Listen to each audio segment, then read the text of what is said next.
Peace and welcome to The Culture here on the Black Star Network, folks. I'm your host, Farajii Muhammad. Thank you so much for checking in and being a part of the conversation. Folks, we got a lot to talk about. First up, let's talk about what's happening out of Tulsa, Oklahoma, as it's now been seen and has been decided upon about a judge that the case for reparations for the former residents and descendants of survivors and victims of the Tulsa massacre can move forward to the next step. We'll be checking in with Dr. Ray Wimbush, who is an author and scholar of reparations, to get his insight about this issue. So we'll have that conversation up next. Also, let's talk about what Governor Larry Hogan said, where he talked about that we should be very careful about standing with extremes. Now, he was talking about it for the Republican Party. I'm asking the same thing. Can the same case or same question be asked for the Democratic Party? Are we gone to a place of extremes in this country? We'll have that conversation. And then later, we check in with Dory Taylor, who's going to talk about remaking learning in the country, as one organization is planning to make learning after the pandemic more accessible in 17 cities. We'll break down the whole campaign. So that and a whole lot more is coming up on today's edition of The Culture right here on the Black Star Network. Are you ready to rock and roll? I am, so let's go.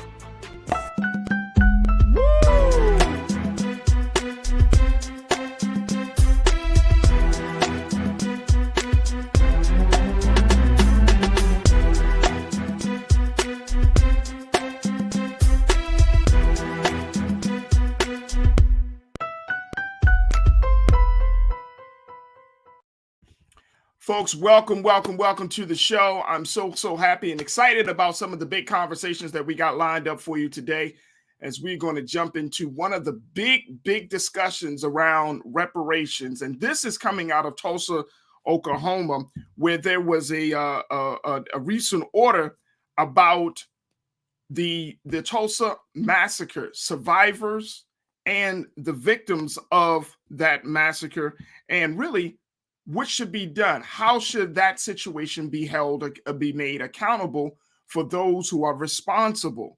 Now, this is the big question that has been looming over court cases for the past few years, not just the past 1 or 2. I'm talking about at least 20 years, folks, where the question has been asked, well, what about justice? What does justice look like in the case of the Tulsa massacre? And so today we wanted to have a conversation about this, because it was just announced earlier this week that Judge Caroline Wall said that the motion to dismiss this conversation, or to dismiss this motion where defendants sought a motion to dismiss the case where plaintiffs are seeking reparations, Judge Caroline Wall said that was granted in part and denied in part, which essentially means that the case can proceed and move forward as they are seeking justice for the victims and survivors of the Tulsa massacre. Now, one of the lawyers and the attorneys of the case, Mr. Solomon, let me make sure I'm getting his name correctly, Demario Solomon Simmons. He is a plaintiff. He's an attorney for the plaintiff in the case. And one of the things that he said is that there are only literally a handful of survivors left from the Tulsa massacre. And Keenan, let's put this quote on the screen. One of the things he said was this: when you work on something for 20 plus years, folks, check this out. You have defeat after defeat. You have client after client die. To know I have 3 living survivors that are here with me right now feel this partial victory, it means everything. Now, Mr. Solomon Simmons has been saying that he's been working with these clients, 3 of these clients that he has over the age of 100 years old. They have yet to receive any real justice, nor have they gotten any real evidence that something was going to be done about the Tulsa massacre. And it looks like this week, after all of this time, folks, this week, the judge says the case can move forward as they're fighting for reparations. Now, what does that mean? What does that look like? we are going to be joined in a few moments by Dr. Ray Winbush, but we wanted to bring New Culture crew member Kia Gladden into this conversation first to get her take on it, and then we bring in Dr. Winbush very quickly. But Kia, thank you again for checking in. You are an educator, you are a researcher. What does this mean for you? What do you take from this recent judgment from Judge Carolyn Wells? So there's a lot of things that I have.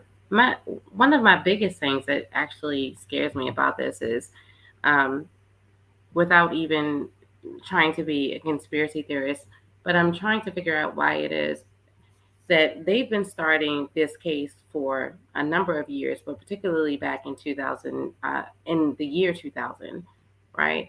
And now we have only three survivors left, right? So at this point, what they're attempting to do is, it seems like, sort of waiting them out, because we have what, two that are 107, one that is 108. So that story is about to be not told anymore. And we already know about when it comes to Tulsa. Even in Tulsa, it's been a secret that no one told anyone about. So I'm just trying to figure out why all of a suddenly, is it trying to say in history, oh no, we were going to do something about this? Or is it saying, let's make it seem like we were going to do something about this, and, we no longer have any survivors to actually tell that story. Yeah, and I think that's the race against the clock that the attorney for the plaintiffs have been talking about, which is And why dealing with. and dealing with, right? One of the survivors, and Yes. I want to make sure I got her name correctly as well. She's about to turn 108 years And old, eight. and Yes. so her attorney said, "Hey, Can we make a decision quickly because her birthday is coming up on the May the 10th, and Right. we want to make sure that she can be around for this. Know Like her this will be a story. great birthday Exactly. gift for her." Because it So would be it's going really, to be really. very interesting. I want to bring in Dr. Ray Winbush, who is Sure. an author. He is a scholar. He's a researcher and a professor, and he's director of the Urban Institute at Morgan State University. Dr. Winbush, always a great pleasure to have you as part of these conversations. How are you this afternoon? Good to see you. Good, good. Dr. Winbush, you've been dealing with and working on the issue of reparations for at least 30 years. But one of the things that we're seeing from this Tulsa massacre, and correct me if I'm wrong on this, Doc, I have not heard Tulsa being brought into the conversation of reparations. I did not know that was a goal for this unfortunate, tragic part of our history. I did not know that they were asking for reparations. I know that they was asking for justice, but I didn't know specifically they were asking for reparations. How did that happen? Well, it happened, as you said earlier, the Tulsa reparations case has been going on for at least 20 years. People forget that Johnny Cochran, the late Johnny Cochran, was one of the lawyers for the plaintiffs in the case, as well as Charles Ogletree, who teaches at Harvard. And, Brother Ogletree, we call him Tree. He's now suffering from Alzheimer's. So this is a case that is long overdue. I remember when Sister Viola Fletcher was in her late 80s, and people were saying, we've got to do this quickly. And now, as you say, next week she turns 108. Leslie Randall, she's 107, and Hughes Van Ellis is 101. And so we've always looked at the Tulsa case as being a critical case. I first learned about it, and it's important to note this, that John Hope Franklin was my professor at University of Chicago a long time ago, millions of years ago, when I was working on my degree. And his father, Buck Franklin, was the attorney for the victims of the Tulsa, Oklahoma massacre in 1921. They would not let them sue then. And the judge 20 years ago told them, well, we don't think that the effects of the 21 riot are still being felt, which is a lie, of course. So that Judge Wall moved this forward is a major victory. major victories. So there was a part of this, Dr. Winbush, that I thought that was interesting, which was the not the attorney for the plaintiffs, but I guess the prosecutor. And I want to make sure that we bring up the fact that this prosecutor, John Tucker, he's representing the Tulsa chamber. And basically he was trying to make the case that what happened 100 years ago, it really, and they call it, they looked at the I guess the charge as public nuisance. So before I get to his case, I want to get your understanding of this and help us to understand. Well, they're saying that public nuisance in what regard? Well, see, we've tried every angle on this, just every angle on this. The idea that Brother DeMario, the lawyer for the plaintiffs now, is saying is that it was a nuisance. And this, you got to understand the word nuisance is a broad legal term. Yeah. What happened in 1921 damaged the community. It was a nuisance to the community. I mean, that's an understatement. Right. It was a massacre, but under the law, it's the last thing that you can actually do in this case. That's why this case was so important. And I think the sister said earlier, and it's very true, and it's not a conspiracy theory. They are trying to wait out till all of the victims of the massacre have died. I remember when testimony before the House back in like 2005 or 2006, there were something like 20 survivors of the massacre. Now Yes. we're down to 3. Yes. And what's really interesting, I'll say this and I'll shut up. J.T. Tucker, the mayor of Tulsa, he was so, excited about building the park, apologizing and everything. But he is one of the persons opposed to reparations, including also including the guy that you just mentioned, the head of the Chamber of Commerce. There's 7 defendants in this case, and both the mayor as well as the head of the Chamber of Commerce are one of them. So Mr. Tucker said that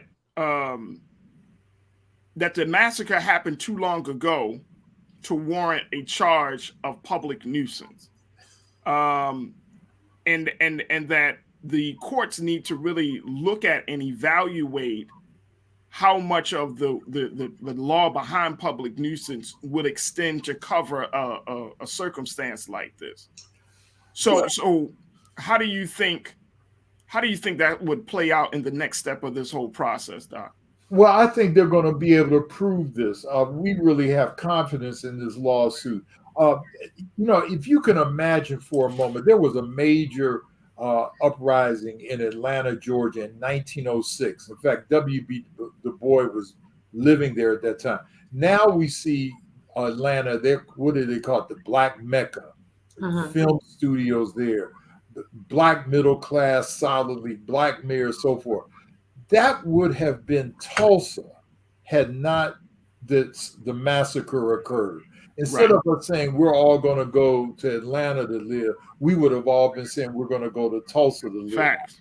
And so, the mayor doesn't have a leg to stand on. It's amazing that when it comes to white history, we want to remember it and still see it as important. So most recently, we celebrate the impact of 9/11 right now.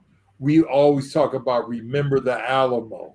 We have Memorial Day, what happens on the 4th of July. But when it comes to Black suffering, we want to say, well, that's over with. Yeah, slavery was bad. What happened in Tulsa was bad, but that's over with. That happened 100 years ago. So when it comes to Black suffering, we want to get through with it quickly. Yeah, very, very much, very much. And Nakia, when we talking about that level of Black suffering, I mean, it was brought up during this recent court trial that this massacre was likened to an oil spill. Yes. That that you won't just like any. And I remember when they had the Valdez oil spill years ago, and all of those oil spills. Like you really can't wrap your head or your mind around how much of an impact that had on the environment.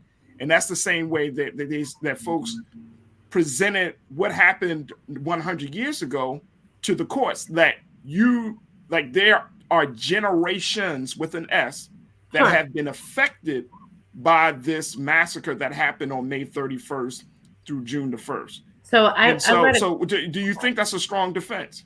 Absolutely not. I mean, to compare, well, I wouldn't consider it like a natural disaster. Obviously, an oil spill is not necessarily a natural disaster, but in terms of comparing human on human, that's utterly ridiculous. Yeah. To compare those two, and it's actually offensive, and it's offensive to the descendants of those who did suffer through that. I got to listen to the story earlier today of the 3 survivors, and to hear their story and to see that she said, I think about this every day. You know, they saw bloodshed. And for what reason? So we can go back to the reason of how this whole entire thing happened, because, you know, a young Black man went into a elevator, and it was a white young woman, and she was operating the elevator, and then she screamed, and then all of a sudden it was just bloodshed.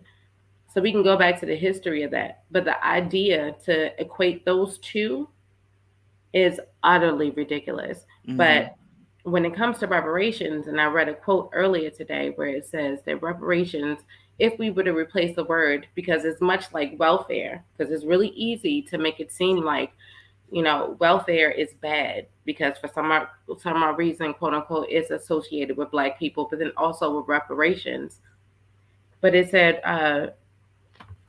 reparations is to replace the wealth that racism stole. So reparations is not a bad thing. It just has a bad connotation when you use that word. I don't know how to rephrase it, because our government, I'll say that, has allowed it to become a negative connotation, much like they did with welfare. Well, I think part of that, the reason that, you know, that becomes such a touchy subject, Nakia, is the fact that people don't want this country. Like this country, we have a terrible, terrible history of taking ownership of the stuff that we've done bad to people, on how we made violations. Like reparations to a lot of people is another word for justice. And really, who wants to be held accountable for some violations that they know that they're wrong for? I mean, this is, you know, and I saw this, Dr. Winbush, that when we have this conversation about Tulsa, when we have this conversation about the, you know, transatlantic slave trade, it comes down to the fact that America does not want to face the reality that it was the source of pain, hurt, generational division, familial division. I mean, America just doesn't want to come forward and say, you know what, we did that. We did this. You're exactly correct. And it's amazing how the system of white supremacy can weaponize words. So right now we see the word woke. You know, I remember just 7-8 years ago, that was a positive term, but now it's a negative term. Affirmative action. You know, I'm thinking of reparations. These are words that were positive, but the system of white supremacy can make us start thinking negatively about it. That's why people within the struggle, we have used terms like compensatory justice or historical compensatory justice. But the bottom line is to repair the damage done by a system of white supremacy. And what would Tulsa have been had it not had this massacre? It would have been like Atlanta is today. Yes, absolutely right. Taylor, I'm sorry, Janelle first said, Farajii, oil spills are considered accidents. The Tulsa massacre was a deliberate onslaught of evil. Absolutely. Facts. Right. I mean, and here's the thing that's really, really crazy about that whole situation is that they had airplanes and dropping bombs.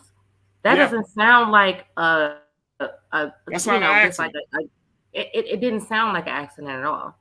It Period. is the biggest terrorist act that was ever committed on American soil. People talk about the bombing of Timothy McVeigh, 20 years ago.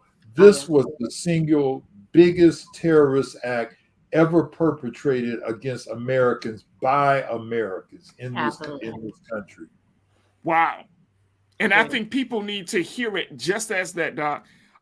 Taylor said, I hope at the age of the defendants that there are not others in the wings waiting to take control of anything they may get. Concern for seniors is real. How do we, and I think that Taylor, I appreciate you bringing up that comment, because Doc, when you're talking about reparations for the survivors, the victims, the descendants, like now we're talking about getting into the nuts and bolts of how this is going to happen, whether it's coming from a state level or whether it's coming from the federal level. What would be the course of action that the state of Oklahoma or the United States government would have to take if it's decided upon that, yes, they are allowed to get reparations? Well, I have, and this is not an endorsement, but Demario Solomon Simmons is one of the best litigators on reparations existing right now. He has covered all the bases. His mentor was Johnny Cochran and Charles Ogletree. He knows that there's a potential, because I've had people ask me about the reparations. Well, these people may not be around in a couple of years. What's going to happen to the money? Look, Demario got this under control, and just like we know, we have to trust what he's doing right now, and he's making sure that none of that happens. He is on the case.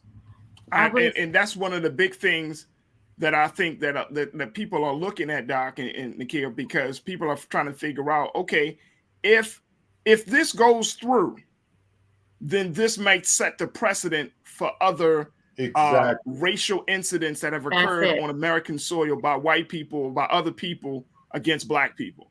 This will open up a Pandora's box, Doc. I will say this: the mayor is saying, like, although he's made it seem like he's stressing that this is something that he cares about, the problem is that he's also saying that, okay, well, it's not fair to charge the descendants of, those that happened before, because this is 100 years ago. How can we charge them tax-wise and all those things? So, and that's been a problem with reparations for a long time. It's like, okay, well, I didn't do it. I wasn't here, but you benefited from it. You killed our wealth in the process. So we have every right to come after the wealth that you were able to benefit from, if that makes any sense. It makes a lot of sense. And we have to remember that very, very radical left-wing president, Ronald Reagan, gave reparations to Japanese Americans. Yes. In 1988, 40-something odd years prior, for an incident. The idea of reparations, America has recognized that it owes something to people it has wronged. Even Abraham Lincoln said, after us being enslaved for 250 years, saying, we've got to give them 40 acres and a mule. So people recognize that historical injustices have to be rectified by current generations. And this is what the reparations lawsuit in Oklahoma is all about. Absolutely. Doc, I know we this conversation is an ongoing discussion, but is there anything that you would recommend that we keep our eyes on as it relates to this case? And I know the last time you were on, you were saying that the state of New York is looking to bring together a commission as well, like we saw in California. What's the update with that as well? Well, the update with that is that Governor Cuomo is no longer in power, and we're trying, it's again how. Well, don't let me get started, but let me put it this way. Keep an eye on New York. We're still working on it. Roger Wareham, an attorney and a good friend of mine, he is still working to get that under the new governor.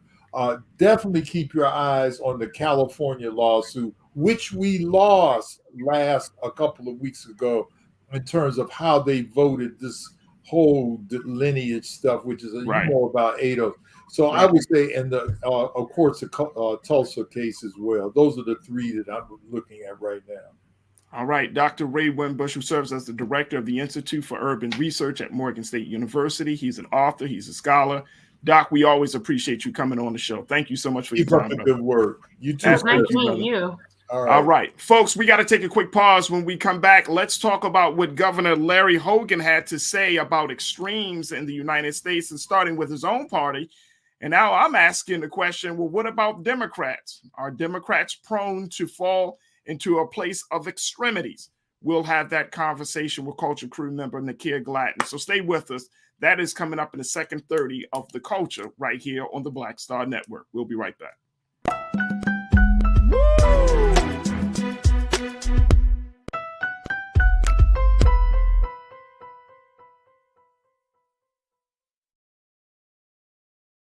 Don't you think it's time to get wealthy?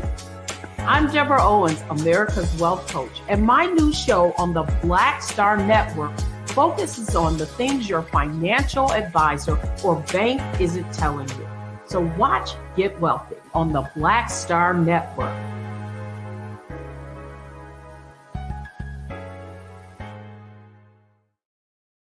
Pull up a chair, take your seat. The Black Tape with me, Dr. Greg Carr, here on the Black Star Network.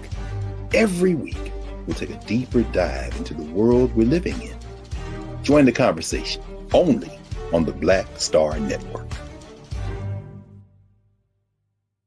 Hi, I'm Dr. Jackie Hood Martin, and I have a question for you. Ever feel as if your life is teetering and the weight and pressure of the world is consistently on your shoulders? Well, let me tell you, living a balanced life isn't easy. Join me each Tuesday on Black Star Network for A Balanced Life with Dr. Jackie. We'll laugh together, cry together, pull ourselves together, and cheer each other on. So join me for new shows each Tuesday on Black Star Network, A Balanced Life with Dr. Jackie.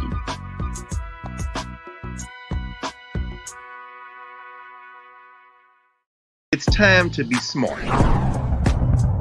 Roland Martin's doing this every day. Oh, no punches! Thank you, Roland Martin, for always giving voice to the issues. Look for Roland Martin in the whirlwind, to quote Marcus Garvey again. The video looks phenomenal, so I'm really excited to see it on my big screen. Support this man, Black Media. He makes sure that our stories are told. See, this difference between Black Star Network and Black-owned media and something like CNN. I got to defer to the brilliance of Dr. Carr and to the brilliance of the Black Star Network. I am rolling with Roland all the way. Honored to be on a show that you own. A black man owns the show. Folks, Black Star Network is here. I'm real revolutionary right now. Roland was amazing on there. Stay black. I love y'all. I can't commend you enough about this platform that you've created for us to be able to share who we are, what we're doing in the world, and the impact that we're having. Let's be smart. Bring your eyeballs home. You can't be Black-owned media and be scared. You dig?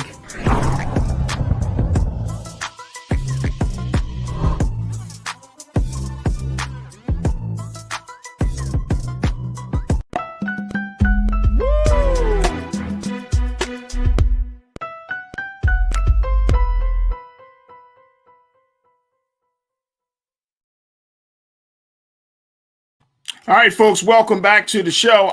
Let's talk a little bit about extremes in this country. Now, we're seeing a country that's becoming more and more divided and more partisan. And it's gotten to a point where the laws and the policies that we want to see move forward are installed. It's gotten to a point where we can't even communicate with one another. And even has gone as far as people literally moving out of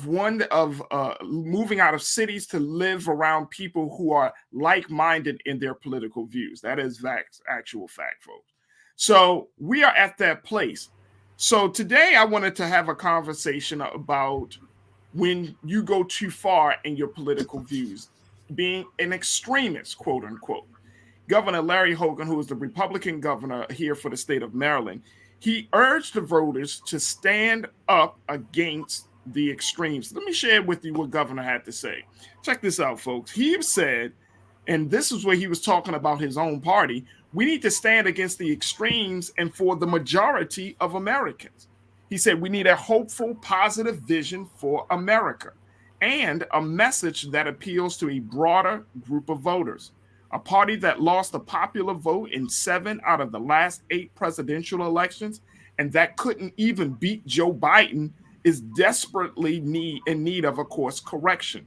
The truth is, the last election was not rigged and it wasn't stolen. We simply didn't offer the majority of voters what they were looking for. Again, that's from Governor Larry Hogan of the state of Maryland. I want to bring in Culture Crew member Nakia Gladden back into the conversation to talk about the importance of not going too far left or right. But then, as Governor Hogan said, Nakia, that he warns his own party, and he's not a Trumper, but he warns his own party about going into extremes.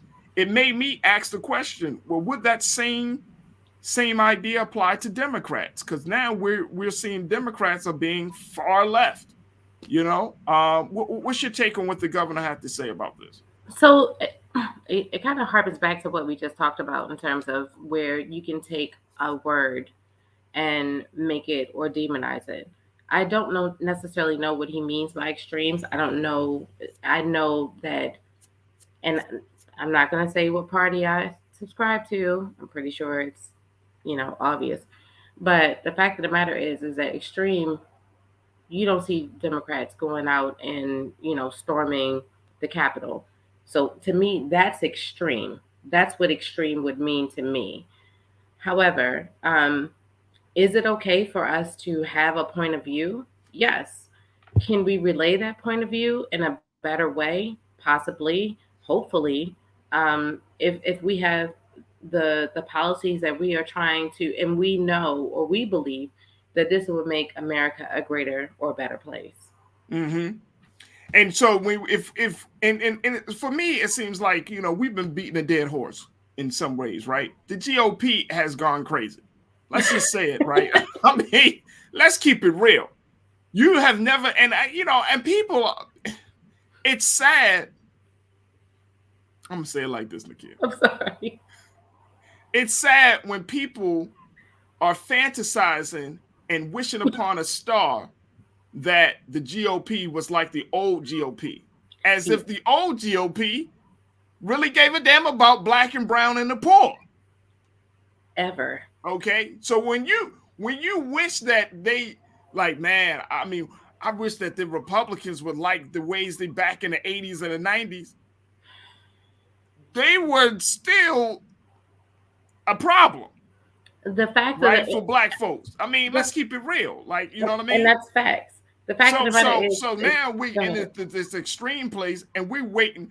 So we went from Satan, and like, I wish, man, we in a satanic space. Now we asking man, where's the devil at? I want the devil again. Like, what the hell is going on? I just don't get it.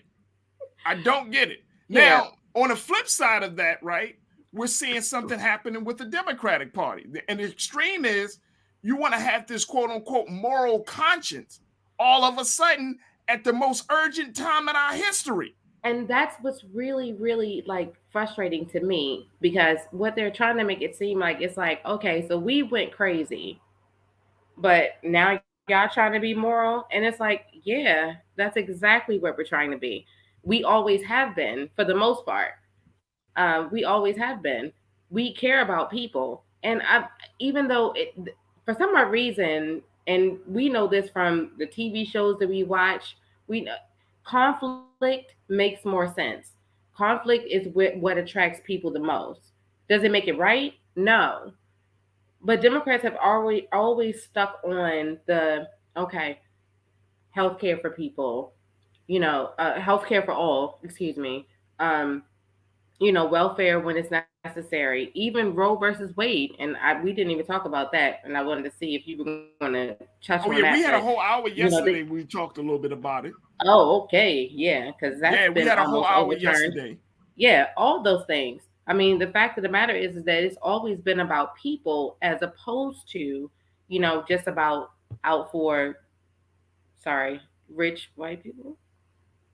Can I say that? Yeah, I mean, you're on Black Star Network. I mean, we keep it real. I mean, I'm seriously. just saying. We've been unapologetic, and there's nothing wrong with saying it. Let me just say, there's nothing wrong with saying it. Right. Don't call what we say, I mean, what we do extreme to me. No. This is not extreme. Right. It's not extreme. Let's look up in a dictionary what extreme means. When you climb up on our Capitol, that's extreme. Name the last time you seen some crazy stuff like that happen. I get that. Now, see, that's extreme, right? And I totally understand that. But then when you, and like I say, I think to Governor Hogan's point, yes, your party, they straight out of their minds right now. You know what I'm saying? Like, I don't even want the party of Reagan. I want y'all to figure out if y'all like human beings or something. I mean, I don't know. But then the other side of it, and I'm serious, it's like the people are asking for the Democrats to go into a certain space, to be in a certain space. Yeah. And I think, and this is the unfortunate part. We have taken former First Ladies Michelle Obama's advice, recommendation too damn far. Yeah. You know what I'm saying? When they go low, we go high. No. So should we go extreme? And what does that look like? The time that we live in, it necessitates us to have urgent action. It necessitates us to be very intentional and deliberate, and at the same time to commit an action with great force and power. Right? But what does that look like, Farajii? What does that look like? Yeah. I mean, look, that looks like the president of the majority party using his bully pulpit and said, okay, y'all not getting voting rights across? All right, I'm going to make it an executive order. Y'all not going to move on this George Floyd Justice for Policing Act? We got to figure out an executive order. That's what that looks like. That looks like having the testicular fortitude to be able to put your foot down and say, you know what, enough is enough. I'm not going to try. And I see how you plan it. I mean, you laughing. Like, it's no, like, you know what I'm saying? Fortitude. Yeah, Okay. Exactly. But it's about not just saying, okay, I want everybody all in on every single idea. We need a consensus. We have to actually go in. The American people. Right. The American people. But you do realize that Governor Hogan is a Republican. So I know I know he's a Republican. I'm pretty sure that you are fully well known. I mean, I don't know. I just wanted to make sure that everyone else was known or knew about it. But he's a Republican. So for him to say that, it's like it's something that needs to come from Nancy Pelosi or someone like that. That is, you're going to speak to me. I think it comes better from Governor Hogan because he's a Republican. I think, but he was talking to us. No, he's talking about his colleagues. He's talking about his other Republican friends. Okay, he knows the GOP is gone wild. You know what I mean? He already knows that. Yeah. So you don't think he's talking to constituents at all? I mean, yes. I think he's definitely talking to some constituents. Say it again. I said there was a little bit of that in there too. I understand because I mean, obviously he has to dial back. What is her name? Because I can't even stand this woman enough to even talk about it. But Marjorie Taylor Greene. Mm-hmm. And then Sarah Palin is now running. They have a whole lot of things going on over there. He needs to talk to them. So I totally get it. And honestly, and here's the thing, and this is why I wanted to have the conversation is because I think for all of us in this country, we have to figure out where we stand. Right? And if you are part of the Republican or the Democratic Party, you have to figure out that, okay, what am I willing to do and what am I, willing to move forward on and what am I not willing to move forward on? What am I willing to fight for and what I'm not willing to fight for? And I think that's what the governor is saying. Like, I get it. Like, you do have to stand up to extremes because at the root of extreme thought or extreme action is dissatisfaction. My thing is that I feel like now that we have all gotten to the point of just everyone on this side and that side, some more extreme, obviously, than others. I think it's going to be a level of exhaustion. Like, what are we fighting for? Are we all fighting just to make it so that we are okay, humanity wise, that we all can feed our kids, that our gas prices are not $4.29? I think that's what it is now. And I think I talked to my aunt in California, and it's like $6 there. Which what? You know, we all are fighting for the same thing.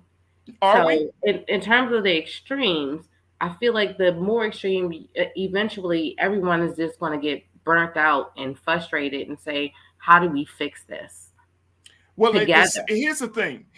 And I think that I'm going to have to disagree with you on this one. That sounds like fantasy, right? The reason, yes, it does. It sounds like you're in a dystopian reality. The euphoria of it all. You in an Afro future, sis. Leave me alone. Leave me alone. No. But here's the thing. I think that I'm not sure if we are all fighting for the same thing. Every day, as much as people say that they want, freedom, justice, and equality, life, liberty, and a pursuit of happiness, that looks very, very different from from person to person. I truly believe that. I agree with you. I think that, look, hell, we can go and say in the Black community, freedom, justice, and equality, life, liberty, and the pursuit of happiness, all are different things. We just had a conversation about reparations. Yeah. Something as common as repairing the damage that was done to Black people in this country. When you talk to Black people about reparations, we all have varying ideas of what will be sufficient to repair that damage. That's the America the only people that are attempting. We're living in a very, very individualized America in this country, right? Like we're living at a place where the individual interest has taken over the collective identity, the collective interest, where we have no sense of collective interest as of yet. I'm not saying we will never get it. I just truly believe we're not there yet because the culture doesn't speak to collective interest. The American ideal, the American dream, however you want to call it, the American experiment, it all speaks to relative too, making yourself great. Yeah. I mean, you can challenge me. I don't have a problem with that. I just don't think that we're fighting for the same thing anymore. But that's the thing. Do we even know what we're fighting for? I mean, we're that's fighting another from issue. We're fighting from past stuff. We're fighting for present things, and we're also fighting for future things because we're fighting for our kids. So this struggle is real, and I have no idea. But if you're telling me if you're calling me extreme when it comes to what I'm fighting for now, what I'm fighting for my past, and what I'm fighting for in terms of my future, in terms of my kids, then call me extreme. I'm okay with it. Well, everybody's fighting for your kids, right? Like we all that's probably the only common thing. We're all saying, "Oh, I'm gonna fight for my family. I'm gonna fight for what's right." Even the simple thing of what's right. Right. Is it right to discourage a woman from making a choice about her body? In your eyes, you might say, or in my eyes, we might say, that's not right. Well, I'm a woman. So right, and then woman. As a man, I'm going to say, that's not right. But in the eyes of some other individuals, and I'm not just talking about white people, I'm talking about just people in general. People in general. In the eyes of some people, they might say, well, that's up to the state on certain things. Yeah. That's what they would consider to be right. I don't know. You know what I'm saying? Like, is it right to deny people the ability and the exercise to cast a ballot? No, that's not right. But go to Texas, go to Florida, go to Georgia, go to some of these other states. Go to Maryland. Guess what? They think that's the right thing to do. Yeah. Yeah. So even our view of what's right versus But what's wrong when it is. and even the fact that you brought up voting in terms of extremists, they've been trying to take away our voting rights. They've tried to take away a whole lot of things. And I'm talking about one party in particular. We already know who it is, but they've been trying to take away our rights. If you want to call anyone extreme, it's obvious. Democrats are not trying to do that at all. And or independents. I guess we can like put Bernie Sanders in there somewhere, but no one is trying to do that. They are specifically, and Al Gore wrote a book, about the fact that being as though that he worked in government obviously for a long time, and I happen to did so at the same time. But he said they bank on the ignorance of their constituents. They don't want you to vote. They don't want you to know. Because if they did, then the stupidity wouldn't work. And then somehow our media came into it, where then we had Fox News come up, and now we have, everything on the internet and stuff, and that just got really out of control. But they're banking on, let's keep them as stupid and,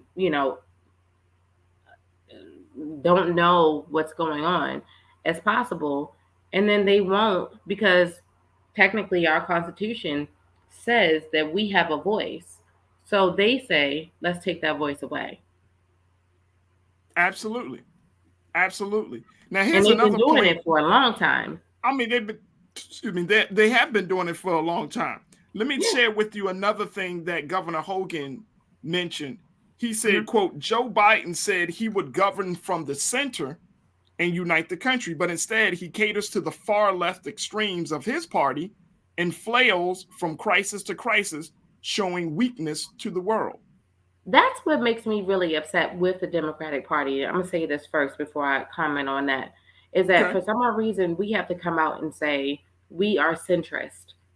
We're going to unite everybody together. Republicans, they're like, no, we coming out guns blazing straight to the right. So why it is that Obama, I just had a conversation with someone earlier about this, where they were saying that Obama did the same thing. And I said, no, but he was policing, because his job was, as a teacher, I'll say this, like I have, because he was like, well, he didn't do anything for Black people. And I said, well, as a teacher, I have a body of students that are African Americans. I have some Latinos. I have some, Asians. So am I supposed to only teach to the Black people? No, I teach to the whole. So I felt like, for the most part, that's what Obama was trying to do, to say, no, I'm going to try to do something for everyone. But here's my position. Uh-huh. You already know what my position is. I know. But for those who don't know, okay. Mr. President, who gave you the mandate with a 92 or 95% of the Black vote went to President Obama in 2008? Mm-hmm. Unprecedented. Absolutely. Historic. But, Clinton got not as much, but really, really close. What was not as much? What are you saying? That wasn't as much? Oh, not as high as what Obama got, but I'm just saying they were pretty close. For which candidate you speaking of, though? I said for Hillary Clinton and Bill Clinton. Yeah, but and they were close. I think you're right on that. You have to realize he was not just working for Black people; he was working for the American people. Yeah, but see, that's the thing. Like, you were close, but at the same time, that Black people gave this man a mandate with their ballot, with their vote, right? That when you got into office, you remember us. That's what we essentially said to President Obama. I agree. But You know what I'm can you saying? say When that you get into he office, did not give us anything? don't forget about those of us who haven't never had a voice. Well, me and you can argue about this all day. Yeah. But that's what I'm just simply saying, that no, I understand. It's you know what I mean? Like there is a responsibility, and I think that, and this is the sad part. But and had he done that, then he would have been called an extremist. He can't get anything passed if it doesn't pass through Congress, and then through the Senate, go back to Congress, go back through the Senate, and then he I mean, I get that. Yeah, I get that. So it's not as if he can just like write and be like, I'm not it's going to expecting be. that. But at some point, it seemed like on certain issues, right, he stopped trying. He could have been extreme. Yeah. Are you saying extreme is good? Is it really? No, wait. Are Now, you hold on saying now. extreme Hold is on. good? Wait a minute. Hold on. Is it extreme? Again, if you are a public term. official, right? If you are a public official, yeah, right? Mm-hmm. Is it extreme that you think about the interests of the people that you come from as well as represent? Is it extreme that you say, you know what, as a black man, I'm gonna make sure that we put some policies in place that's going to preserve black life? That's not extreme. Oh, again. And see, that's the bullshit. That's the bullshit that America be on. Like when President Kennedy was in office. What I would view as extreme. All right, let me just make this quick point real quick, McKim. Hold on. When President Kennedy was in office, if I'm not mistaken, he was Catholic. Right? Say it again. He was Catholic. President Kennedy. He was what? Catholic. Yes. So by him being Catholic, you don't think he looked out for the Catholic Church? Oh, he had every. You really want to put those two things together? I'm making a point that anytime if we had an Irish president, you don't think he would look out for the Irish community? I'm pretty sure I'm pretty sure he was. And you if don't the think Irish community was under attack a lot more than everybody else. Right. If we had an Asian president,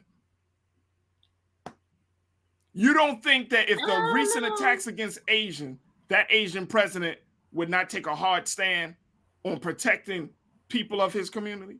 That's sure, just natural. But not as vocal. And same with any type of a Latino. I don't think that they would be as vocal. Much like him, he had to try his hardest to just stay in his lane. I'm not saying it's right. I mean, I would have went in there guns blazing, like, oh, y'all made me president. All right, let's go, black people. I mean, that's all I'm saying. I would have done that. Let me just, and this is the sad part, because it's not about throwing shade on President Obama. This is not about throwing shade on him. He said in himself in his new book that he said that he was trying to appeal. How did he put it? He said, I was trying to appeal to the morals of the opposing party. Right? He was trying to get the moral. He was trying to basically go high. My point is, and this is not, we saw a rash of killings of police officers killing black men and women. Yeah. Really, that's been under his term. Before Obama was even born. It was always present, but it became really to the forefront of the national psyche. We got to see it, but it was happening. Well, we know that. Rodney King, we just celebrated, we just acknowledged 30 years ago. Yeah. We know that. Yeah.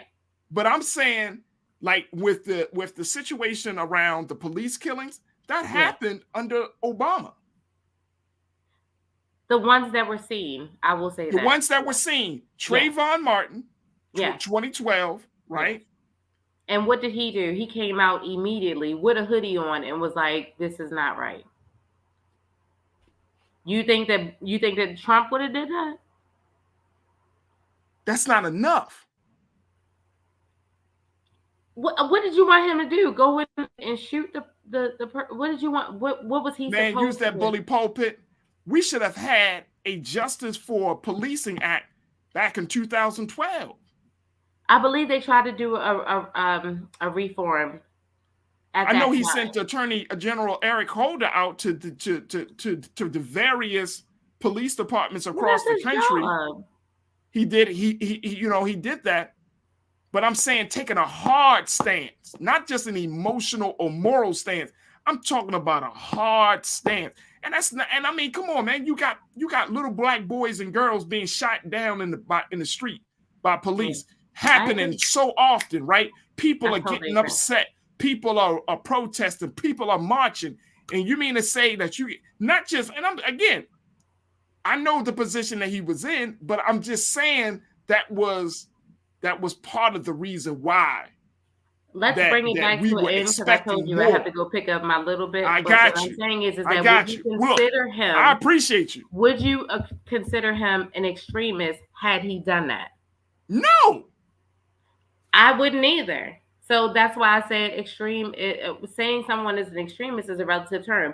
Extreme to me, however, is you storming and climbing up like monkeys. That's extreme. But even in that, I understand that when white people or black people, when you get so upset because your injustice is not being addressed, your grievance is not being addressed, you will take irrational means to try to get some reconciliation. I agree with that. All right, Nakia Gladden, who is an educator, researcher, we appreciate you, newest member of the Culture Crew. Thank you, Nakia, for joining. See you soon. All right, folks, I got to take a quick pause. When we come back, we're going to try to do something very, very different. We wanted to start to open up the space so that way we can get your questions, your comments, and let's have a little chit chat. You could talk to me, I can talk to you, but I want us to have a conversation about various issues. Now, I'm going to still stay on this part about extremes, right? Are we in a space that we should stand against extremes? And I want to get your take on it. I've been reading some of the comments from our Facebook and our YouTube page. And I want to get more of what you have to say. So, folks, I want you to post your questions, share your thoughts as we have this conversation. And we have this special segment about Ask Me Anything here on The Culture. So we're going to take a quick pause. When we come back, we're going to get to your questions, share your thoughts, and get into some great conversation. So stay tuned for that. It's The Culture here on the Black Star Network.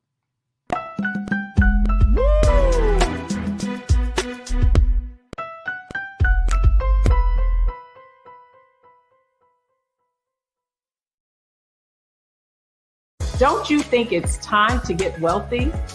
I'm Deborah Owens, America's Wealth Coach, and my new show on the Black Star Network focuses on the things your financial advisor or bank isn't telling you. So watch Get Wealthy on the Black Star Network.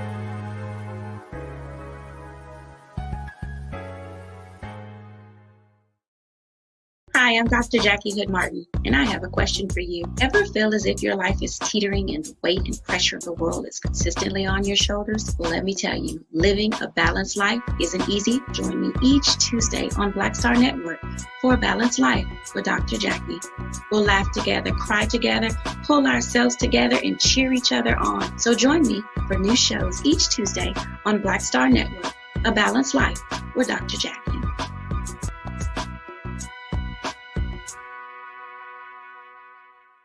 Pull up a chair, take your seat. The Black Tape with me, Dr. Greg Carr, here on the Black Star Network. Every week, we'll take a deeper dive into the world we're living in. Join the conversation only on the Black Star Network.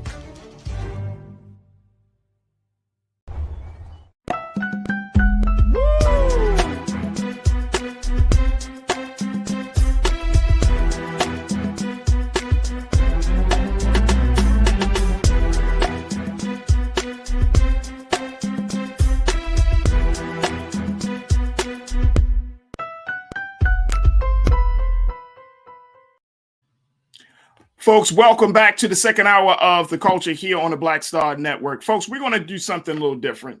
And we wanted to see how this goes and with the hope that we can do this more often where, you know, you have been watching a number of conversations that I've been having with various people, right? And, you know, we're able to just share just some of your thoughts and comments, but we haven't been able to fully engage you as the way that we want to. So we wanted to change that here on The Culture. By giving you an opportunity to pose your questions and let's have a conversation. A number of you, even after we finish a topic or a segment, many of you on the chat are still continuing the conversation, which I absolutely love and appreciate. But I wanted to at least give space and time to let you know that your voices truly, truly do matter. And that I wanted to, let's see if we can try to get some of your questions and your comments. Now, we got a few minutes today, and we're going to try this out. But I wanted to just start with this keep the conversation going about extremes, because I truly believe, as Governor Hogan said, that we have to evaluate where we are. Now, my culture crew member, Nakia Gladden, who just was with us, she shared with us some thoughts about, President Obama and his handling of things. Folks, I truly, truly believe that we are in a time where we do need to be intentional about our extremes. But here's what Karina, I see your message here. Karina Denise, you said, I don't believe the pressure we're applying to Biden now equates to what we should have applied to Obama and the entire administration at the time. We're culpable. Woo, in some of this. Woo. Karina, I have to say, I agree with you. I agree with you wholeheartedly, sis. I think we are culpable. I think that we assume, which is understandable, right? Like we as a community and as a people in this country, we really haven't had a full blown out like therapy session around what happened over those 8 years with President Obama and us as a people, right? We haven't processed all of that yet. We're still processing that. We're still processing the idea that we had a Black president for 8 years in recent history. And, it's like we're still trying to figure out the impact of that. Like, yes, we know he's a good person. We love his family and all of those things, but I'm talking about his policies. I'm talking about his ideas. I'm talking about his programs. I'm talking about, his use of the bully pulpit. We didn't put a lot of pressure on him because we assumed, understandably, that he was going to go into office doing the people's work, doing Black people's work. And you heard my colleague Nakia making a point that, no, it's not just about Black people and that he had to be the president. We all understand that. We all understand that. Look, man, we in the United States of America, we understand that. But it wouldn't have been extreme, in my point of view, folks, it would not have been extreme if the president did a couple of things. Now, not to say he didn't do anything, but the optics looked as if he didn't do as much for the people that he came from. And I'm saying that's crazy. That's all I'm saying. I'm saying that's crazy. We should have applied the pressure. We should have applied the pressure. We were so happy, and Karina, I'm sure you agree with this. We were just so happy to have a Black face and a beautiful Black family in the White House that we sort of kind of got blinded by all of that. And then instead of just saying, hey, all right, cool. We looked at them as celebrities versus them as public servants. And that's our fault. If we were to have a therapy session about our relationship with President Obama, we would have to come to some agreement that it wasn't, we allowed the president to kind of get a pass on some things that were near and dear to our hearts. Near and dear to our hearts. So I definitely agree with that. Let me see. Let me go to Brother King Lee. Brother King Lee, you sent a question about, let me make sure we have here. Here we go. I'm just taking okay, Brother King Lee, you said, ask me, do I have any views on Black separatism when it comes to land distribution in the United States? Look, let me tell you, Black separatism, if this country was truly, truly about giving justice, justice is recognizing that you've committed a violation and that you have a duty to repair the damage, right? Justice. Otherwise, whatever consequences that you garner as a result of that denial of your duty, those consequences, they're yours. You got to take full accountability, right?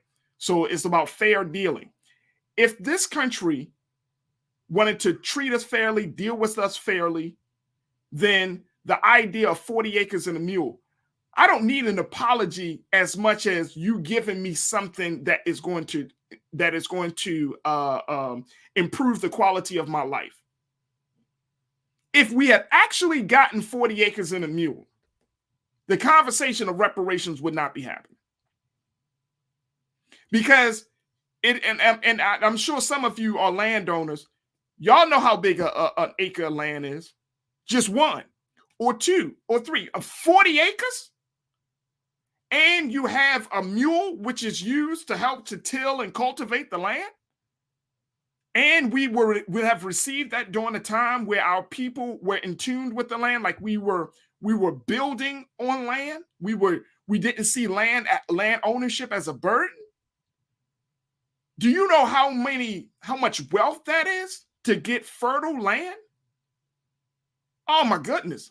The conversation would be different in this country if we actually got 40 acres and a mule. Hell, if a small portion of us got 40 acres and a mule. Now, I'm also of the belief, folks, that look, if this situation between black and white don't work out, then, you know, and we're seeing it. And I know some people are like, man, are we really at that place? It's a disagreeable situation unless there is some very real changes that take place among white people to say we have done wrong. Unless the United States of America, the government of this country, says we have done wrong. See, black folks, we understand the wrong that has been done, right? We understand the wrong that has been done because we're the victims of it. We understand that the impact that it has made because we're still living with it. We understand all of that. The other folks don't understand that. They're not even at a place to confidently say, you know what, we've committed some wrong. And not only have we committed some wrong, we have damaged generations of black people as a result of that. And not only just that, we have taken advantage of the ignorance of black people. None of that is even happening. I mean, we're still look, the government has not even fully came out and say that the transatlantic slave trade was wrong. That enslaving a whole nation of people is wrong. We haven't even gotten there. We have not gotten there yet, folks. So if we can't even get to that place of just looking at it from a historical aspect, look, we've been talking about it on this show. We've been talking about it. Brother Roland been talking about it on his show.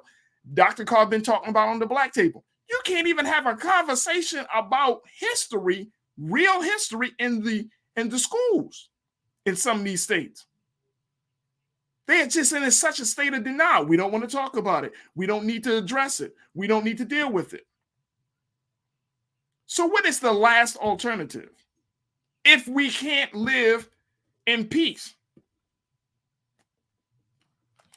Come on. Janelle said, truth and reconciliation is not something the U.S. is interested in. Not at all. Not at all. The U.S. is not interested in two things. Let me add to that, Janelle. Truth and justice and reconciling. Because guess what? From the view of the United States government, I'm not going to apologize to a slave. I'm not going to apologize. And I know that may be harsh to some, but that's what it is. Sports, you brought up a question. Why doesn't RMU discuss black on black crime or dysgenics? I don't know, brother. I don't know. I mean, I know that when the time that I was on Roland Martin Unfiltered, we talked about black on black crime. So I'm not sure. Are you asking about it as a regular thing or anything? But I know we've brought it up. Dr. Carr, Reese, we all talked about those things. So I'm not quite sure, brother. Let me take a look here. Really, Juanita Jennings, you said, really, what has America ever given black people? Had America ever admitted wrongdoing? To other people, To other people, yes. Yes, America has admitted wrongs to other people, but America has not fully admitted the wrong to us. America has not fully admitted the wrong to us at this point, folks. And that's the problem. That is the problem right now. They haven't, and here's to add to that. Not only has America not fully admitted their wrong to us, we have not forcefully demanded it. Because the moment that we start to, and have you noticed the trend in our culture? The moment that we start to, get a certain level of consciousness, something else kind of takes the wind out of our wings, right? Something just kind of diffuses us a little bit. There is something that's given.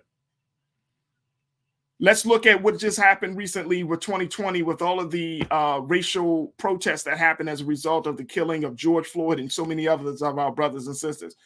People are on the streets. People are demanding. People are saying, and then you have this response from corporate America, from the educational institutions. Their responses has been what?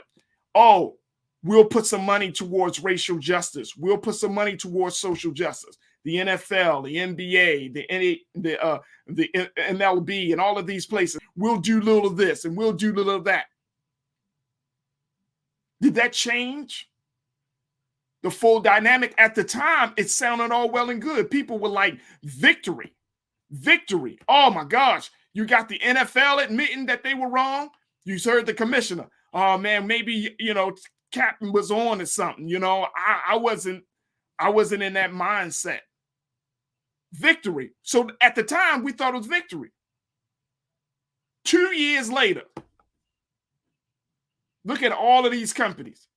They gave us breadcrumbs, and some of them didn't even fully. They pledged. Let me just share this with you, folks. They pledged that they would change things. You got one of the largest streaming platforms, Netflix, completely, fired Black women, Latino women, Asian American writers. Which really changed. Police are still killing. We've been talking about Patrick Lyoya. We can't even get policy passed. So when you're talking about the changes, I'm still waiting. It's like a computer still loading. I'm still loading right now. Like, where are the substantive changes that are going to change and improve the quality of life of Black people in this country, the quality of life of poor people in this country? Where are those changes yet? T. Nixon said, what do you think our next best move is to position ourselves in the right direction? T. Nixon, I think that's a huge question.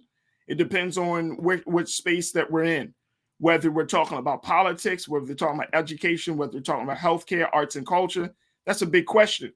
I think that we're brilliant enough and intelligent enough to be able to determine our own fate, right? But here's what I want us to ask. I think that is very, very important. We cannot absolve other people who have done us wrong, absolve them of the responsibility to make things right. I'm gonna say this again, folks. As much as we want to move on and say, you know what, Black people, we're gonna get into a different space. Poor people are gonna get into. No, you can't absolve. You can't just totally disregard the fact that if white people, if the government, if anybody who has committed the wrong, they have to make it right. That's the part about, not just about reparations, but that's the part about healing and moving forward. You can't have a move forward and let the person that has done the violation said, I'm sorry. And not only are you saying, I'm sorry, what can I do to make things right? If that doesn't come up in the conversation, and they got to ask you, not tell you, you can't be like, I'm sorry, but here's what I'm going to do, right? No, you got to ask somebody, you got to ask them, okay, if I committed a wrong against you, then I'm in no position to tell you how I'm going to fix your hurt. I have to listen to you so that way you can tell me how to fix my hurt and my pain. I mean, that's just natural. Let me see here. We got a few more minutes. Shalinda, always a faithful watcher, listener, viewer. She's always telling people to check in and to support. She said, whites know that the black peoples were the first in everything, and they're determined to make sure that we're never on top again. They pretend like they don't know about the power of our melanin. Yeah. I think that, and I think that, and for us, we can't, this is not about white supremacy, black supremacy. This is not about those things, because the conversation can get way left. This is about the fact, when I heard, for example, that the racial wealth gap in this country, that in order for black people to catch up to where white people are in terms of the racial wealth gap, you know how long it would take? I've heard scholars and researchers say well over 200 years. I'm not making this up, folks. Y'all can do the research yourself. 200 years? Who has time for that? You know how many generations that is? You know, who has time for that? I mean, if we are talking about getting us on equal footing, there has to be some things that's done en masse that has to happen. En masse. It can't be just, oh, we're going to do a little bit of this, a little bit of that. No, we need some stuff done en masse. You need policy. You need institutions to change, right? But the biggest thing, and this is why we have our show, folks, the biggest thing is our thinking, attitudes, which create the culture that we live in. And if we haven't addressed the cultural impact of all of these things, it's like my brother D Chase, when he came on, remember I was talking to this brother D Chase about black artists, and how we are at a place right now where you see more black artists taking over some of these major award shows, behind the scenes, producers, executive producers, and all of those things. And one of the things that he said that I will never forget, he said, we as black people, we come into white spaces already adjusting to try to fit into that space before it's even said to us that we need to make a change. If we bring our artistry into a space, if we bring our business acumen into a space, if we're going into a room where white people are a part of the conversation, we already are trying to figure out how to make that shift to accommodate to their interests and their needs before it's even asked of us. Before it's even asked of us. And so we're at that place. And he said that is a result of the slavery experience. That is encoded into our DNA that we really have to deal with. That we have to come to the point where we are authentic in everything that we do, in every space that we're in, without shifting, regardless of who's in the space with us. So we have some work to do there. Let me see if we can get a couple of more. And I wanted to let me bring in very quickly, because we got a few moments left. I want to bring in Neil Muhammad, who is advocate, writer, educator, as we have this part of the conversation. And dear, thank you so much for checking in. How are you this evening? I'm well. How are you? I'm good. We're having a special conversation. I see. And we're just taking questions from our audience. Just ask me anything. And I love the questions that we've been getting from so many people and just some of the concerns. And as we're having this conversation, a lot of people are bringing up issues of race relations in this country, and obviously so. Black Star Network, Brother Roland has always talked about race relations. We look through the lens of race relations. It's something that we can't necessarily get away from, right? Yeah. The previous segment, we talked about the Governor Hogan saying that we have to stand against extremes. He was talking about in the Republican Party. I threw it out there. We could say the same thing about it for the Democratic Party. So we got a lot of polarities that are in existence right now. And I just wanted to get your thoughts on, where do you see us as a people and as a country as we moving forward? I know it's a big question, but you and I often talk about these things. So I know you got some things that you're seeing. Listen, The face says everything. Thank you for your answer. No, it's so funny when you meet people and you're talking. And I was talking to another educator today, and it just so happened that we were discussing one of my students, and he was telling me how we both wound up we both used to work at Kennedy Krieger, and we just thought it was really interesting, just the similarities that you find when you start opening up and talking to people. We were really talking about restorative practices in the classroom, and we were talking about how we don't think it's good for the culture. And so we're talking about the culture, and that made me just think about, our culture, as Black people, Black culture. And this was like a big topic for us today amongst some of us Black folk at work. And let me tell you why. Let me back up. A mother broke into the school today to go fight a student. We had a cold blue. Now, mind you, I just talked to my students about the mother broke of into the school today to fight some students. Yes, that's why I was like, when you talk about the culture and what's been on my mind, this is what's been on my mind today, because I've been having a conversation about parts of our culture that I'm actually pretty tired of. Yeah. And that's one of them. This was a grown woman. She was she broke into the school, because right now we're not allowing parents into the building. They can come to the office, but that's about it. And when kids are coming in the morning, unless they have a reason to go to the office, students are only allowed in because of situations like this. Yeah. The mother was literally in our building trying to find this little girl to fight her, a little girl. And then she was like, get her mother on the phone and tell her mother to get up here so I can fight her. And it's like, wait a minute. Is this how we as Black people are solving our children's issues? You are going up to a school, and this is a child in elementary school. You're trying to fight a child in elementary school as an adult?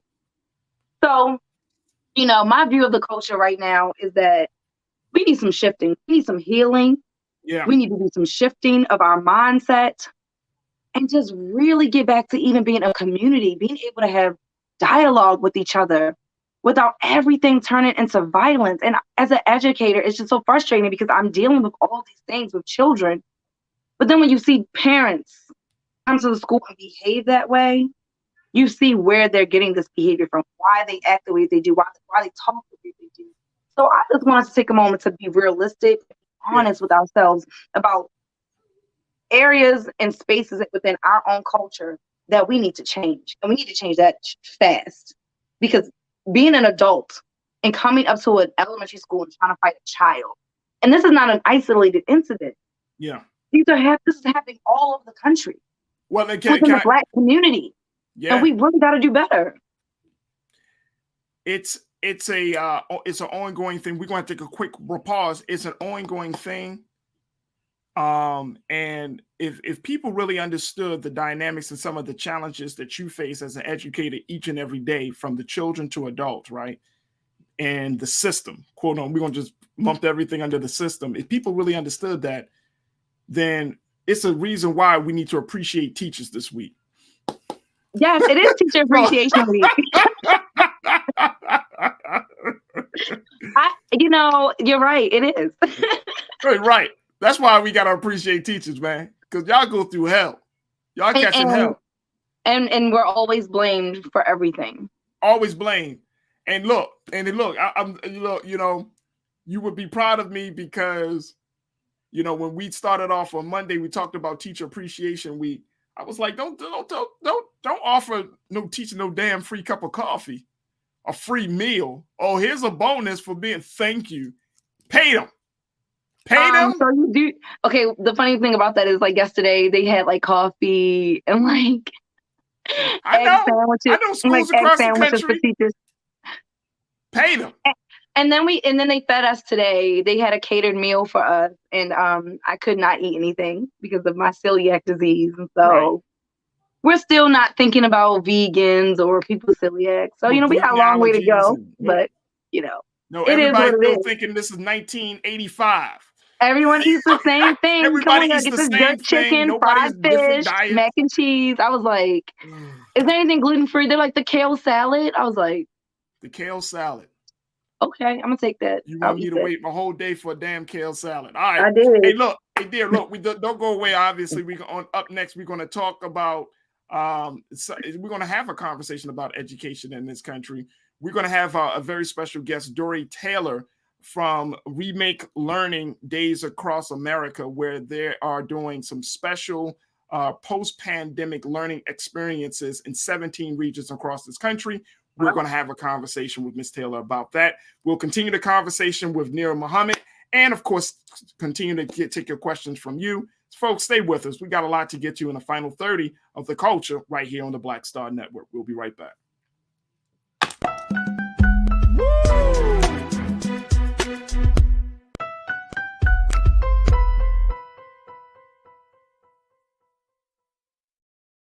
Pull up a chair, take your seat.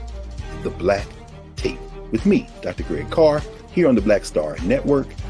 Every week, we'll take a deeper dive into the world we're living in. Join the conversation only on the Black Star Network. Don't you think it's time to get wealthy? I'm Deborah Owens, America's Wealth Coach, and my new show on the Black Star Network focuses on the things your financial advisor or bank isn't telling you. So watch Get Wealthy on the Black Star Network.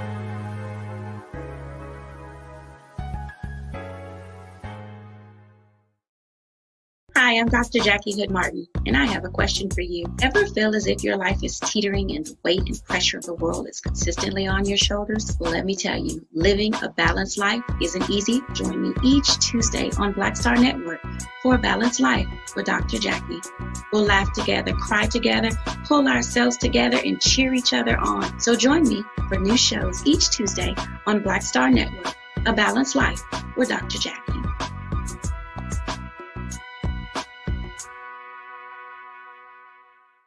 It's time to be smart.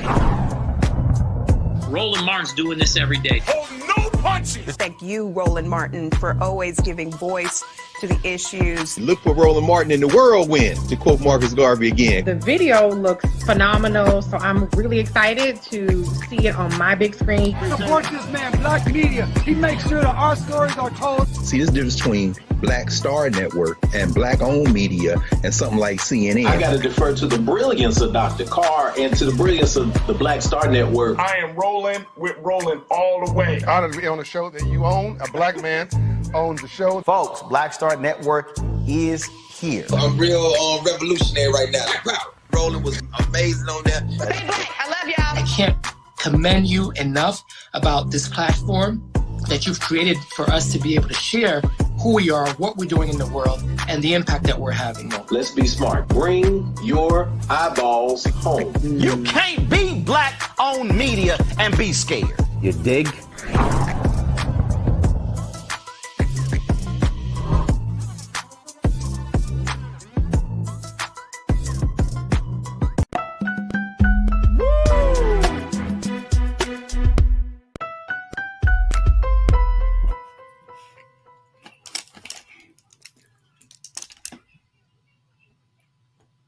Folks, it is Teacher Appreciation Week, and I told you that we're going to do our part to make sure that we acknowledge all of the great work that educators are doing and the great challenges that they're facing. And this is why we wanted to have a conversation about what does it mean to have a post-pandemic educational experience. My next guest is here to give us some insight about the work that they're doing as they're doing Remaking Learning Days Across America. Now, this is a educational experience that was going to be featured in 17 regions across the country. and it's going to be a way to change the culture and the structure of how we get children to learn. So I'm so happy to have Ms. Dory Taylor to talk more to us about this initiative and continue the conversation about education with our culture crew member, educator Nira Muhammad. Dory, thank you so much for checking in. How are you feeling this afternoon? Mr. Muhammad, thanks for having me. I'm feeling really good. Absolutely. Thank you so much and that for was being a part of great this conversation. to hear a little bit about Nira. And, yes, where Nira, she's doing from. some great so I'm things. glad I definitely, caught that. Definitely. Black girl magic, Dory. What can That's I say? Right. That's right. Go, Nira. So first and foremost, this is Remake Learning Across America. Yeah. This is a big undertaking. Break it down to us like we 4th and 5th graders here, Dory. Talk to us about what the work is all about. Well, this is a learning festival. We say it's the world's largest innovative, hands-on learning festival. And we are in 17 regions, as you mentioned, 4 weeks long. It actually kicked off April 22nd and runs through May 23rd. And we're shining a light on educators. So educators in the classroom, like Nira, educators in out of school time spaces, librarians, museum educators, university professionals, and really answering the question, what if all of us were learning allies for our kids? What if we were all working together, striving to do right for these kids and for parents and grandparents and all the caregivers? So we know learning happens, of course, traditionally in the classroom, in the school building, but we know it also happens in our neighborhoods, at the church, at the barbershop, at the library. So we want to celebrate and elevate all the educators in our communities. So you're doing it in a big way. First and foremost, I want to bring Nira. Let's bring her back into the conversation because this is very important to her. But Dory, I love how you just put us in a category calling us learning allies. I love that. Sure. That's a very that's a new term that I'm not familiar with. And so for me and for others who may not be familiar, what does that actually mean? Sure. Well, that came out of Remake Learning Days, which started actually in Pittsburgh. So if we have any Pittsburgh fans out there, it started in Pittsburgh, Southwest, in the Remake Learning Network. In 2007, all these educators came together to say, we have something special here between the teachers and the university professionals and professors and the roboticists at the universities, Carnegie Mellon, Pitt. We have something special, and we're really teaching kids in this region in this new technological age. So like the iPhone came out in 2007. So kids are, not going to the library and using the card catalog. They're using, they're going and they're Googling, and maybe now their reports they're going to do a little video and add that into their report. So it's really showing that learning and innovation are evolving and changing. And that's all great when you have educators and teachers who are on board, but you got to get the grandparents on board. You got to get the big brother, big sister. You have to get the uncles and aunties on board. So it's a big undertaking. And we know that there are lots of cities across America who get this and are showcasing this. And anyone can have a festival or hold a festival, but we're just trying to uplift as many communities as possible. And we've had communities sign on and find us here in Pittsburgh and say, hey, we want to join you in this collective conversation, across social media, across radio shows, in newsprint. And we want to showcase what our city is doing, what our town is doing, and how we all are coming together, again, as learning allies. So we are all supporting in the learning that happens with our kids in urban communities, in rural communities, and suburban. So everyone learns. And what are the ways that kids are learning? Sometimes we see that it has to be relevant. It has to be culturally relevant for some kids to catch on. You know, it has to be hands-on, tactile. No, these are 1,300 events that have been that you, like you mentioned, it started back in April. It will continue all the way up until May 23rd. 1,300 events that are happening across the country. And look, check this out, folks. I mean, this is big. This is big.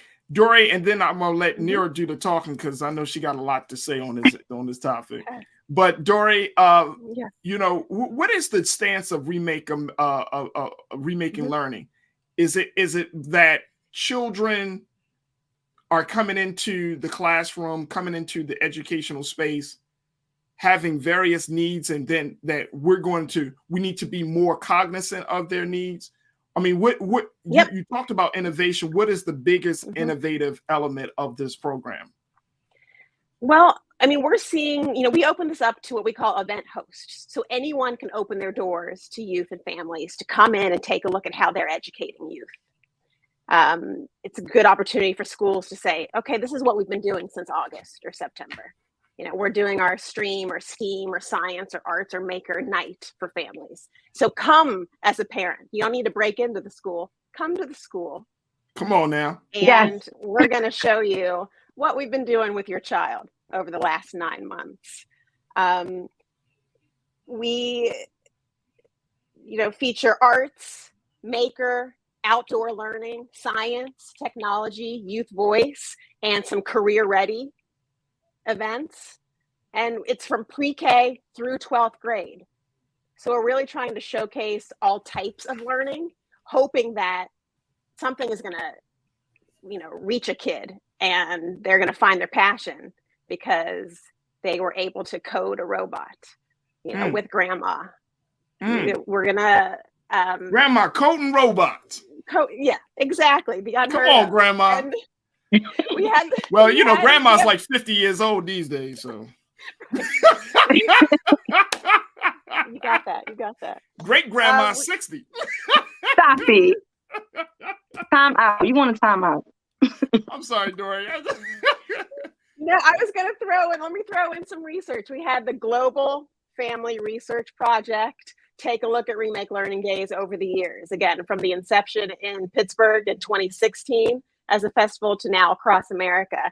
And they, you know, interviewed event hosts who said, it was our pleasure to open our doors and let families experience how we teach. It was our pleasure to watch youth and their caregiver, you know, do hands-on learning together, side by side. And from the parent's point of view or the mentor point of view, they didn't get embarrassed if they didn't know how to use Scratch to code. They didn't get embarrassed if they were, you know, trying to write their own rap song using their own lyrics and poetry. It was just a pure learning experience that was joyful with the kid in their life. So that's all. Like it's something that hopefully every person can get behind. You know, this is a festival again across the country, 17 regions, and everyone. There shouldn't be anything controversial about showing different ways of learning and you know what that means in all settings and places and spaces, and celebrating every neighborhood and its resources.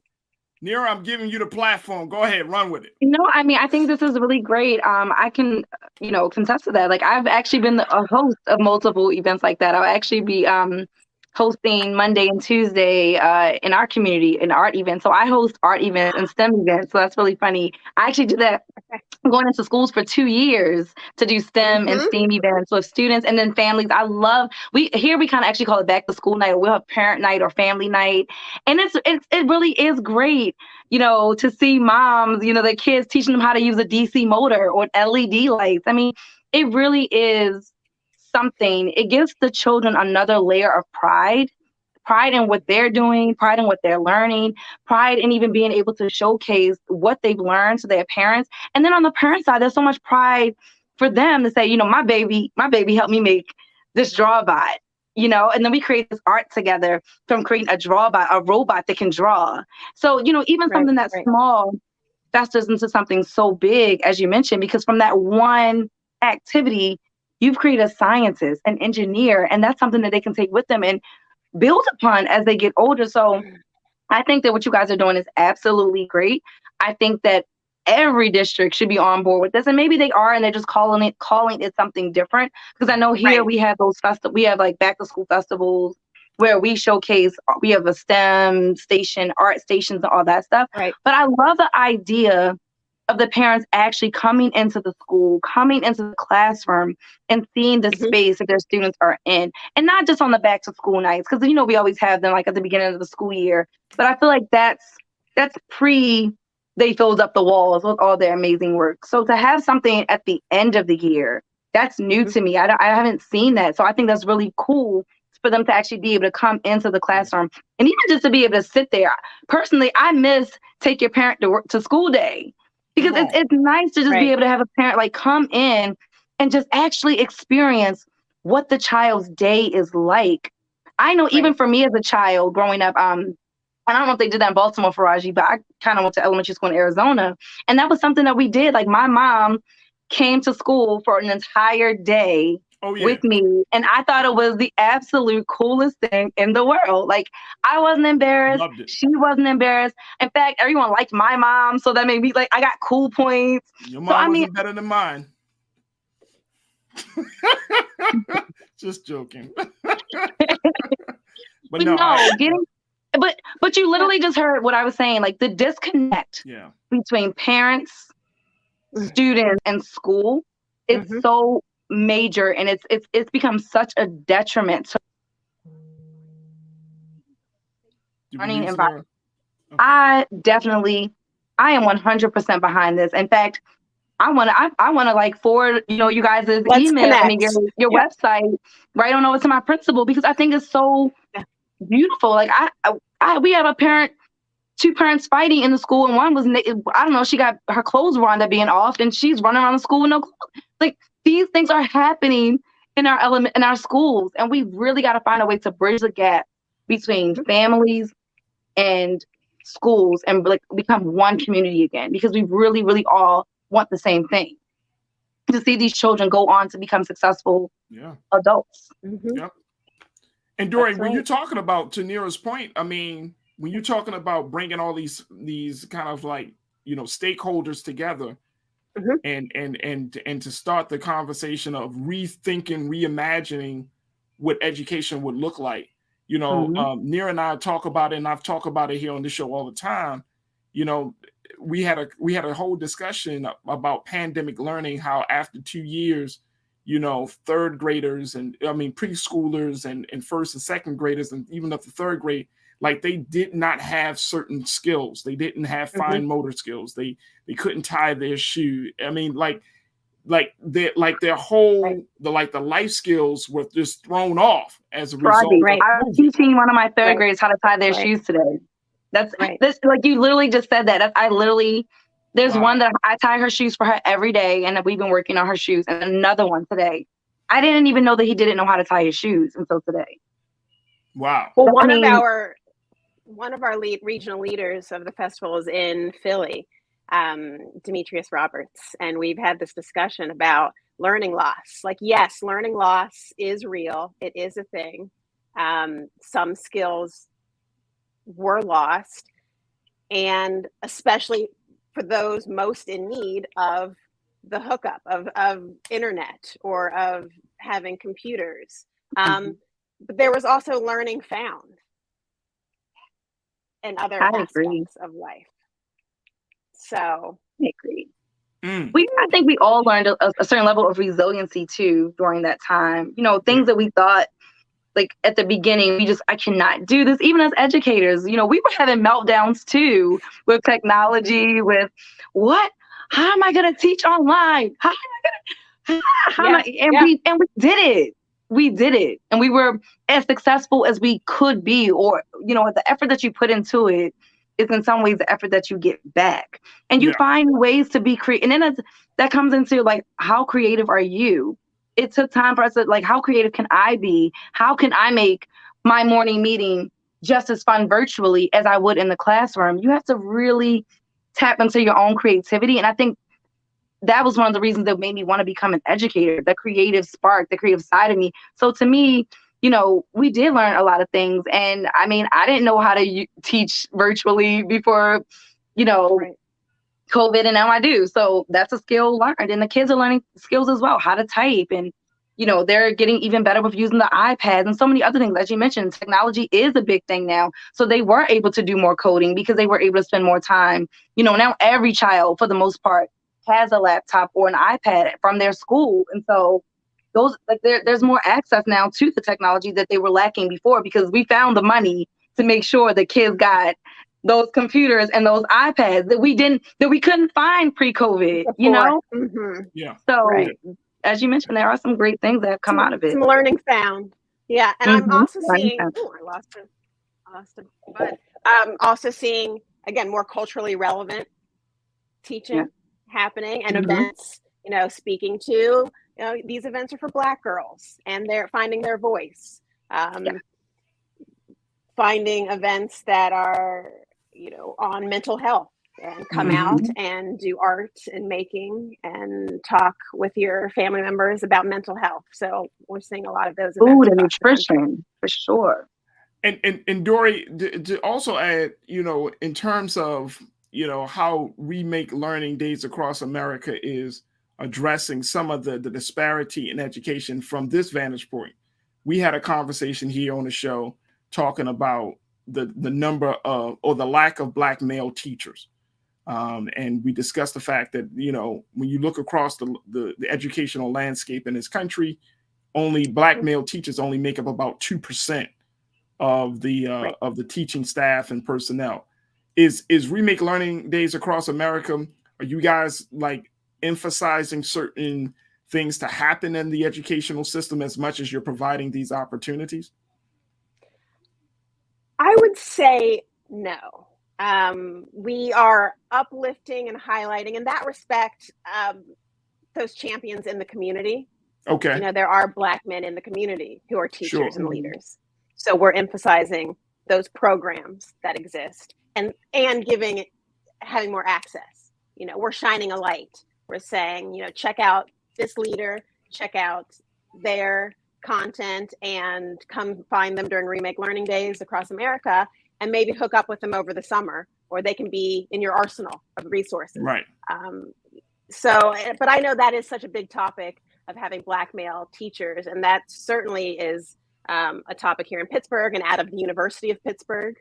So there's work being done really to even take high school students and have them on this pathway, Black high school students, to becoming educators and teachers. Right. So that's certainly the big conversation here in Pittsburgh.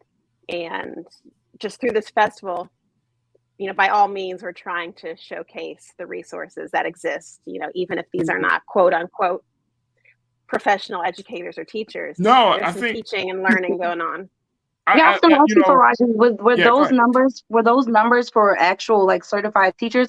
Because I can say across Baltimore City, and I can't speak for every city, there are a lot of Black men and just men in general that work in our schools. A lot of them are not in the teacher capacity though. Right. They work in a lot of mental health capacities. Yeah. They work with the behavioral team. So they are there, and they are, oh my gosh, they're amazing. So shout out to all the Black male educators and male educators in general, because they've been extremely, extremely helpful. But I'm curious, because there's such a disconnect with male teachers in general, but I'm also curious if that has anything to do with salary. And that's probably another conversation. It is. But even just like talking to a lot of men may not even be willing to like settle for the salary that teachers get, whereas we women are a little bit, you know, we look past salary often as educators because of that nurturing side of us. And I'm just curious if that's part of the disconnect between Black males. It's interesting that you brought that up, because that was one of the factors that the salaries aren't competitive in a lot of states. to the eyes of these men. There you go. So you know, if we you're women a are just teacher, like, I want to teach, you know. right? Like if you're a teacher, $45,000 or $50,000. Yeah, a lot of men are, they're like, what? Yeah, right. I can't provide for a family. And you have a family to take care of, right? Mm-hmm. It's like you have to have a different conversation with your family, saying that, look, this is a passion, but you know, my passion at this point, like, of course I can get certified and get, you know, go up the scale, but that is a huge part of it. That is a huge, but there have been a number of studies, and we talked to one of our cultural correspondents, Owen Adedoyan. She did a whole, she looked at a number of studies and found it was salary that has been a huge factor in getting into the classroom. Mm-hmm.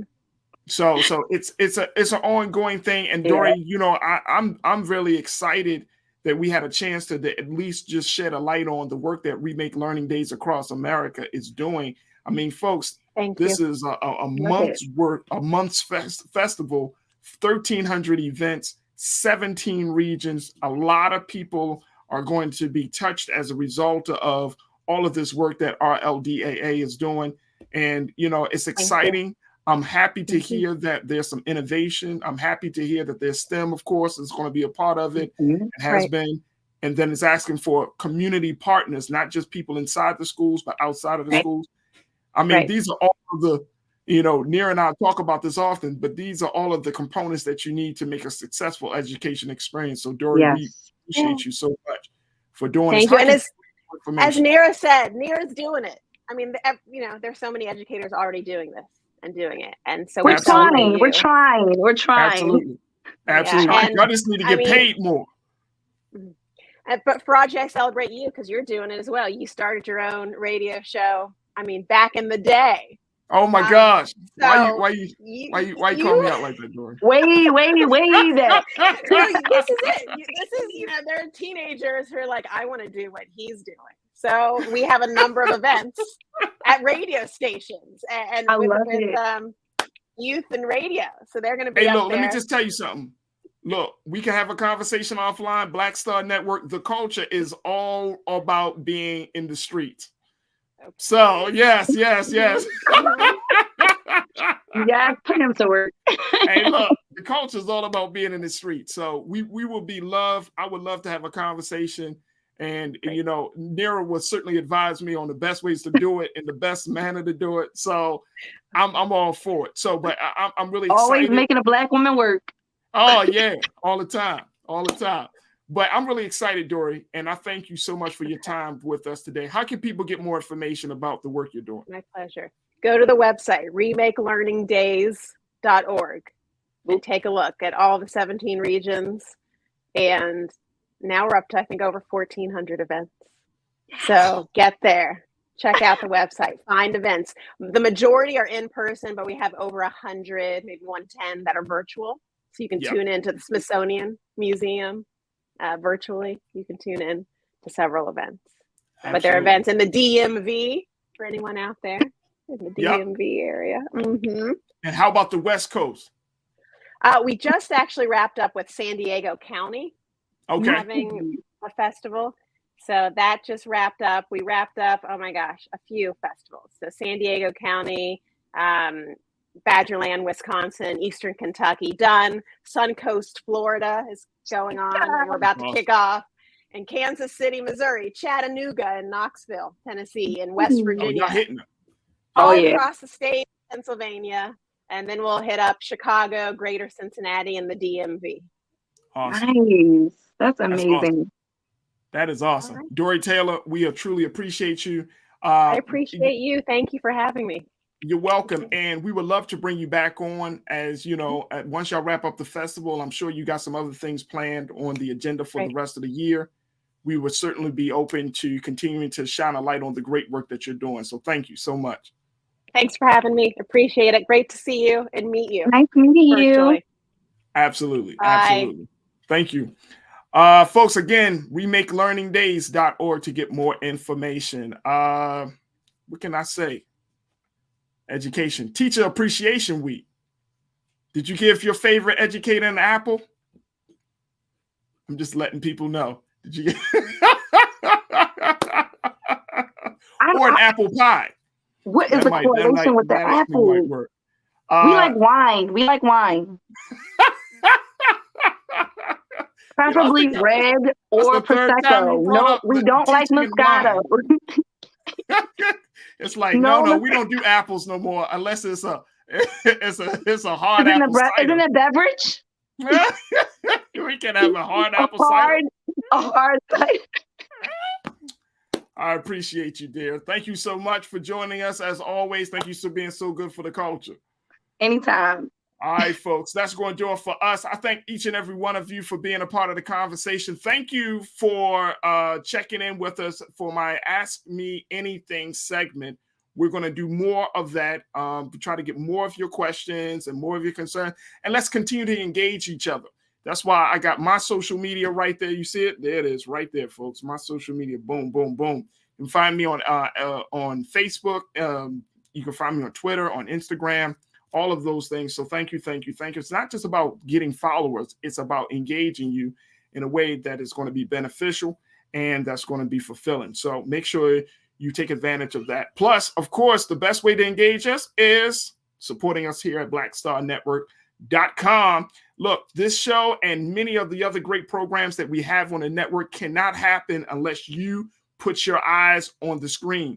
Or as you heard from our dear brother in our commercial, bring your eyes home. Folks, Black Star Network, it is officially here. Boom. And we want you to continue to support us financially. If you can't support us financially, make sure that anytime you get a notification on YouTube or on Facebook, make sure that you share. You make sure you like, make sure you pass it on to your family and friends, and let everybody know you can download for free blackstarnetwork.com on your phone, your tablet, or on your smart TV. Boom, look at that. Look at that. That's how it pops up on TV. You see that face looking all serious? That's me. All right, so make sure you check us out at blackstarnetwork.com. I want to thank my fantastic team. I want to thank my man Keenan, thank Shannon and Joel, and I thank all of our Culture Crew contributors today, Nakia Glad and Nir Muhammad, and I thank you for being a part of the conversation. Stay tuned. 6 o'clock Eastern Standard Time is Roland Martin Unfiltered. As always, never be afraid to challenge what's wrong. Stand for what's right while being yourself in the process. God willing, we'll talk tomorrow for another exciting edition of The Culture right here on the Black Star Network. Peace.